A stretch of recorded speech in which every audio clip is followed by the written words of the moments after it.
Dhrangadhra SBI બેંકમાંથી 3 લાખ રૂપિયા ઉપાડીને ઝાલા રોડ પર મોટરસાયકલ રિપેર કરાવવા જતા શખ્સ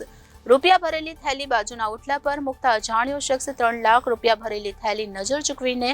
લઈને ફરાર થઈ ગયો હતો, જેમાં સીસીટીવી ફૂટેજના આધારે સિટી પોલીસમાં અજાણ્યો ઈસમ સામે ફરિયાદ નોંધાઈ હતી. ધાંગધ્રા તાલુકાના ચુલી ગામે રહેતા દેવજીભાઈ ગલાભાઈ ધોળકિયા ધાંગધ્રા શાક માર્કેટ પાસે આવેલી એસબીઆઈ બેંકમાંથી 3 લાખ રૂપિયા ઉપાડીને કાપડની થેલીમાં નાખીને નીકળ્યા હતા. તે દરમિયાન કોઈ શખ્સ દ્વારા આધેડનો પીછો કરવામાં આવ્યો હતો, જેમાં ઝાલા રોડ પર આવેલી મહેતા ટ્રેડિંગ સામે Kanaiya auto garage motorcycle repair કરવા જતા 3 લાખ રૂપિયા ભરેલી કાપડની થેલી સાઈડમાં ઓટલા પર રખાતા એક અજાણ્યા શખ્સ દ્વારા